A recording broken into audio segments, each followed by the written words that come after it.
Olá, olá pessoal, tudo bem com vocês? Eu sou a professora Silvaneide e estou aqui para dar continuação à nossa playlist de aula aí do segundo ano, tá? Hoje a gente vai para a continuação da nossa aula 1. A nossa aula hoje vai ser temperatura e escalas termométricas, certo? A gente deu início aí ao conteúdo de termometria na aula 1, tá bom? Então, a aula 2 vai ser continuação da aula 1. Então, vamos lá, galerinha. Termometria, né? Então, a gente viu o que era temperatura e o que era equilíbrio térmico. A temperatura ela é o estado de agitação das moléculas de um corpo. Quanto maior a agitação, maior a temperatura. Quanto menor a agitação, menor a temperatura, tá bom? Equilíbrio térmico. O equilíbrio térmico ocorre quando dois corpos são colocados um em contato com o outro, após um certo tempo, eles apresentam uma temperatura em comum. Então, quando isso acontece, esses corpos eles entram em equilíbrio térmico, tá bom? Lembrando-se que para haver equilíbrio térmico, tem que ter corpos com temperaturas diferentes, tá bom? O equilíbrio térmico ele sempre ocorre do corpo de maior temperatura para o corpo de menor temperatura.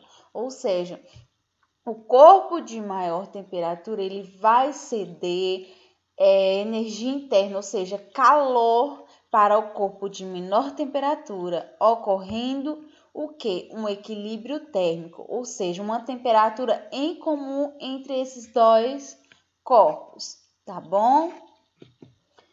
As substâncias em geral dilatam-se, ou seja, aumento de volume, quando sofre aumento de temperatura. Então, quando essas substâncias elas sofrem um aumento de temperatura, elas se dilatam, ela aumenta o seu volume, tá bom?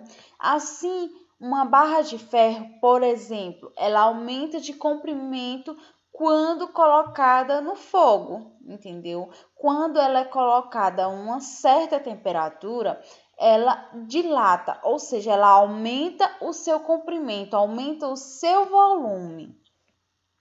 Do mesmo modo, o volume de gás contido num balão elástico aumenta quando cresce a temperatura, né? A coluna de mercúrio contida num tubo sofre o mesmo efeito e aumenta de altura. A propriedade que os corpos apresentam de mudar de volume, quando se modifica a temperatura, pode ser usada para medir temperatura. É por isso que existe o termômetro de mercúrio, né? Quando há quando há um aumento de temperatura, aquela plaquinha de mercúrio, ela se dilata, certo? Então, ela sobe e mede a temperatura do corpo ou de qualquer objeto. Os termômetros de mercúrio, muito comuns em laboratórios, clínicas médicas e mesmo em casa, funcionam baseados na dilatação do mercúrio, né? Digamos, por exemplo, que precisamos medir a temperatura da água de um copo. Colocamos o termômetro dentro dele e aguardamos alguns minutos para que a água e o termômetro eles entram em equilíbrio térmico e o termômetro ele vai conseguir nos mostrar qual a temperatura dessa água, porque o termômetro e a água elas vão entrar em equilíbrio térmico, mostrando assim a temperatura a qual está a água, né?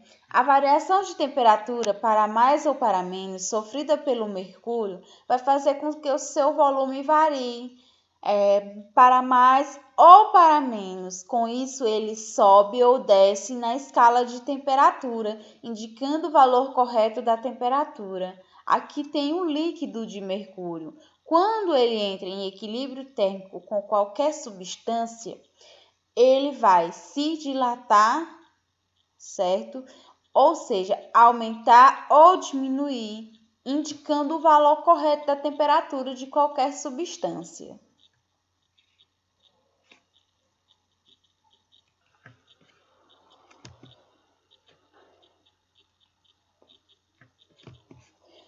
Agora a gente vai ver as escalas das temperaturas.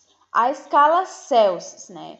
No século XVII, o físico e astrônomo sueco Anders Celsius sugeriu que a temperatura de fusão do gelo ao nível do mar recebesse o valor arbitrário do grau de 0 grau, hoje 0 graus Celsius, e que a temperatura de ebulição da água também ao nível do mar fosse fixada em 100 graus, ou seja, 100 graus Celsius, valor igualmente arbitrário. Então, Anders Celsius, ele formulou uma escala onde ele disse que a menor temperatura, o valor arbitrário seria 0 graus Celsius e a maior seria 100 graus Celsius, formando assim uma escala de temperatura que recebeu o nome de Celsius, que é hoje a mais utilizada aqui no Brasil para medir questão de temperatura.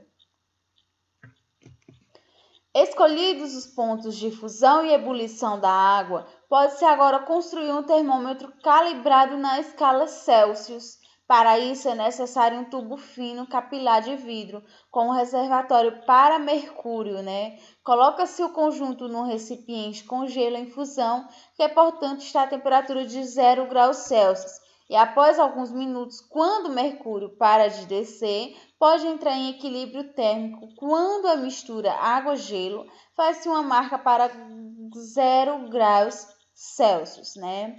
Em seguida, coloca-se o tubo em água fervente, que na escala graus Celsius está a 100 graus, e faz-se uma marca para 100 graus. A seguir, divide-se o espaço entre duas marcas 100 partes em 100 partes e fecha-se o tubo.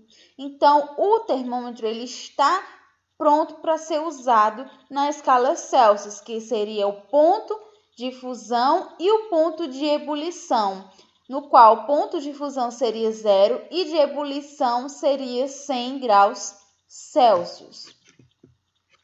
Temos também a escala Fahrenheit.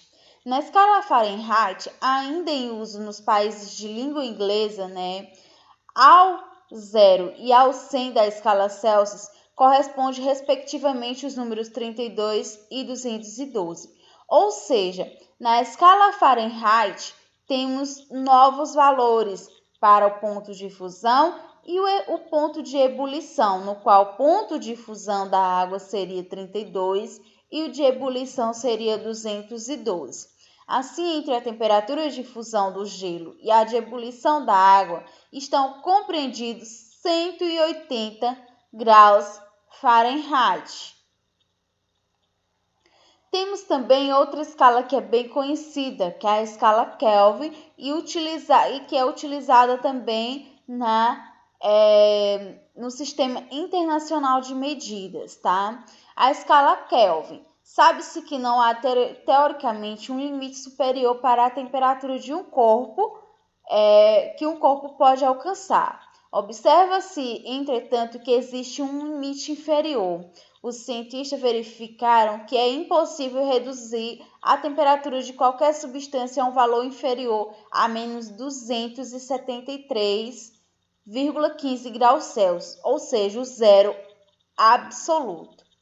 O físico inglês Lord Kelvin propôs uma escala termométrica, né? Então, o Lord Kelvin ele propôs uma nova escala termométrica, a qual ficou conhecida pelo seu nome, escala Kelvin.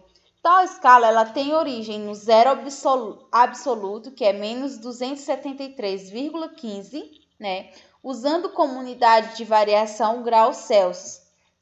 Na escala Kelvin, a temperatura de fusão do gelo corresponde a 273 Kelvin e a de ebulição da água a 373 Kelvin. Então, aqui temos as três escalas de temperatura, escala Celsius, escala Fahrenheit e escala Kelvin. Na escala Celsius, temos o ponto de fusão 0 e o ponto de ebulição 100 graus Celsius. Na escala Fahrenheit, temos 32 graus Fahrenheit para o ponto de fusão e 212 Fahrenheit para o ponto de ebulição. Na escala Kelvin, temos o ponto de fusão 273 Kelvin e o ponto de ebulição 373 Kelvin. Temos também equações de conversão, onde podemos converter uma temperatura de graus Celsius para graus Fahrenheit ou de graus Celsius para graus Kelvins, aliás, para a temperatura Kelvin, ou de temperatura Fahrenheit para a temperatura Kelvin, ou de temperatura Fahrenheit para a temperatura graus Celsius, certo? Então, a gente vai ver aí as equações de conversão, no qual a temperatura final, em graus Celsius menos a temperatura inicial, em graus Celsius, dividido por 100, que é o grau de ebulição, menos o grau de fusão, 100 graus Celsius menos 0 graus Celsius, e assim por diante. Portanto, temperatura Celsius dividido por 100 é igual a temperatura Fahrenheit menos 32 dividido por 180, onde temperatura Kelvin menos 273 dividido por 100. Simplificando, temperatura Celsius dividido por 5 é igual a temperatura Fahrenheit menos 32 dividido por 9, que é igual a temperatura Kelvin menos 273 dividido por 5. Então, essa é uma pequena equaçãozinha para fazermos as conversões de temperatura, tanto da Celsius, Fahrenheit e Kelvin. Daí eu coloquei alguns exemplos só para ficar melhor, entendido o assunto. A primeira questão, exemplo 1. A temperatura do corpo humano é de aproximadamente 36,5 graus Celsius. Qual a leitura que a escala Fahrenheit e Kelvin fornecem para essa mesma temperatura, Então, ele quer a temperatura, que foi dada 36,5 graus Celsius para escala Fahrenheit e escala Kelvin. Para fazermos a conversão, a gente tem TC dividido por 5 é igual a TF menos 32 dividido por 9, que é igual a TK menos 273 dividido por 5. Então, a gente vai pegar primeiro a conversão da escala Celsius para a escala Fahrenheit. Vamos pegar TC, que é a temperatura Celsius, que é igual dividido por 5, que é igual a TF, que é a temperatura Fahrenheit, menos 32. Daí, a gente já tem uma temperatura em graus Celsius. A gente vai apenas substituir no lugar do TC, que é a temperatura em graus Celsius, Então, 36,5 dividido por 5 é igual a TF, que é o que a gente vai encontrar, menos 32 dividido por 9. 36,5 dividido por 5 é 7,3, que é igual a TF menos 32 dividido por 9. Só TF, fazendo a regrinha de 3, Só TF menos 32 é igual a 7,3 vezes 9, que é igual a 65,7.